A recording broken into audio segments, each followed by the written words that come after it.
बार उत्तर प्रदेश के चुनाव को जिस तरीके से कलंकित किया गया, ये शर्मसार करता है मानवर। मैं आपके माध्यम से कहना चाहता हूं मानवर, जब अगर ये संस्थाएं कमजोर हो जाएंगी तो हम विधानसभा, विधान परिषद, लोकसभा, राज्यसभा का क्या मतलब होगा मानवर। आज इसीलिए उत्तर प्रदेश में जनाक्रोश है, जनाक्रोश है। इसको अभी शर्मा जी और कटारिया जी नहीं मानेंगे। कटारिया जी तो अभी कह रहे थे कि अभी पता चल जाएगा, ये 36-30 है। सदन में बैठ के कह रहे हैं, बैठे बैठे कहे हैं, उनकी बात लिखी थोड़ी गई है। मानवर खड़े होकर भी बोलते हैं लोकसभा के बाहर और विधानसभा के बाहर। अभी हमको बाहर मिलेंगे तो अब धमका देंगे कि अब तुमको नहीं आने देंगे, विधानसभा से हम लोग आते हैं। अरे आप किसी से डरते थोड़ी। मानवर डरते नहीं है, लेकिन जो तंत्र है सरकारी तंत्र, अब अपने शासन सत्ता का जब मानवर दुरुपयोग होगा तो होगा क्या, ये चिंता का विषय मानवर। ये कोई हम राजनीति की वजह से बात नहीं कर रहे हैं। भारत के संविधान में जो व्यवस्था दी गई, उस व्यवस्था के तहत हम अपनी बात आपके नियमों के आधार पर कह रहे हैं कि इसीलिए उत्तर प्रदेश के अंदर समाजवादी पार्टी, बहुजन समाज पार्टी के जमाने में पंचायतों में आरक्षण हुआ था। सामंतवादी ताकतों, पूंजीवादी ताकतों, अधिनायकवादी ताकतों से लोगों को प्रधान बीडीसी, जिला पंचायत का औसत कम मिलता था, बहुत कम मिलता था मानवर।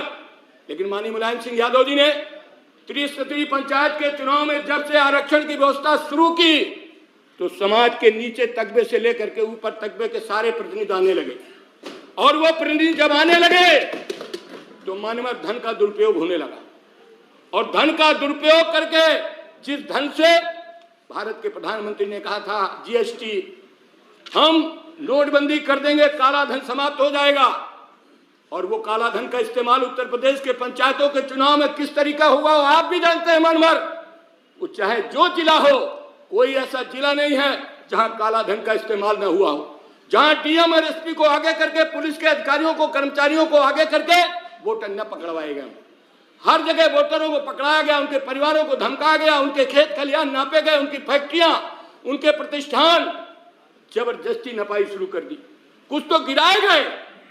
और मानवर शरीर में तो चलो शरीर के पकड़ लो, लेकिन ये कौन सी बात है कि आप खेत खलिहान की नपाई करने लगे, आप प्रतिष्ठान गिराने लगे, आप दुकानें गिराने लगे, आप मकान का नक्शा मांगने लगे, आप भूमि के कागज देखने लगे, और अब कहे नहीं कर रहे हैं। चुनाव खत्म, ये बात खत्म। कोरोना ठीक करने के बहाने पंचायत के चुनाव में शासन सत्ता का दुरुपयोग करके भारतीय जनता पार्टी ने ये चुनाव कराए, और ये चुनाव भारत के लोकतंत्र को कमजोर करने के लिए किए गए हैं मानवर। और भारत का लोकतंत्र जिस दिन कमजोर हो जाएगा उस दिन हम आप कहीं के नहीं रहेंगे। फिर वही संस्कृति आएगी, कबीलाई संस्कृति, जो ताकतवर होगा, जिसकी लाठी होगी, उसी का तंत्र होगा। आज हमारे सामने सबसे बड़ा चिंता का विषय है मानवर।